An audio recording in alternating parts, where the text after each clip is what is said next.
ప్రజాస్వామ్య విలువల మీద ఏమాత్రం గౌరవం లేనటువంటి ఒక నాయకుడి నేతృత్వంలో ఉన్నటువంటి వైఎస్ఆర్ కాంగ్రెస్ పార్టీ, దానికి సంబంధించినటువంటి శాసనమండలి సభ్యులు ఈ రోజు శాసనమండలిలో చేసినటువంటి అపచారం, అపవిత్రత, హిందువుల మనోభావాల్ని దెబ్బతీసే విధంగా చేసినటువంటి కార్యక్రమాన్ని జనసేన పార్టీ తీవ్రంగా ఖండిస్తా ఉంది. ముఖ్యంగా కలియుగ ప్రత్యక్ష దైవంగా మనం కొలుచుకునేటువంటి వెంకటేశ్వర స్వామి యొక్క చిత్రపటాన్ని పట్టుకుని కాళ్లకి చెప్పులు వేసుకుని ఆ చిత్రపటాన్ని ఒక ప్లకార్డ్ లా వాడుతూ సభలోకి తీసుకురావడం అనేదే చాలా పెద్ద అపచారం. అంటే దీనికి వైఎస్ జగన్మోహన్ రెడ్డి గారి యొక్క డైరెక్షన్ తో నడిచారనేటువంటిది స్పష్టంగా కనబడతా ఉంది. వారందరూ వచ్చి సభలో ప్లకార్డులు ప్రదర్శించినట్లుగా వెంకటేశ్వర స్వామి చిత్రపటాన్ని ప్రదర్శించి ఆ హడావిడి అయిపోయిన తర్వాత తిరిగి వెళుతూ చాలా నిర్లక్ష్యంగా టేబుల్ మీదకి ప్లకార్డులతో పాటు ఆ చిత్రపటాన్ని కూడా విసిరేసినటువంటి సంఘటన కూడా మనం చూస్తాం. అటువంటి దుర్మార్గకరమైనటువంటి విధానాన్ని తీవ్రంగా ఖండిస్తున్నాం. ఇవాళ ఈ రాష్ట్రంలో ప్రజాస్వామ్యం అంటే విలువ లేదు మీకు. దాంతో పాటు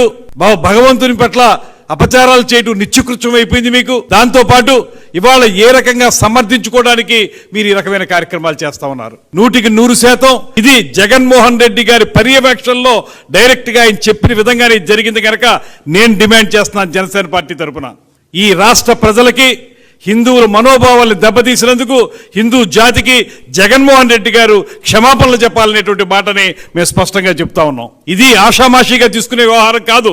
ప్రతిసారి మీకు పరమత సహనం ఉన్నటువంటి ఈ దేశంలో పరమత సహనాన్ని పాటించేటువంటి వ్యక్తుల మీద ఈ రకమైనటువంటి కార్యక్రమాలను చేపట్టడం, మీకు పరమత సహనం లేదనేటువంటి మాట స్పష్టంగా అర్థమవుతా ఉంది. మీ రాజకీయాల కోసం, మీ దుర్మార్గాల కోసం కలియుగ ప్రత్యక్ష దైవం వెంకటేశ్వర స్వామిని వాడుకుంటారా?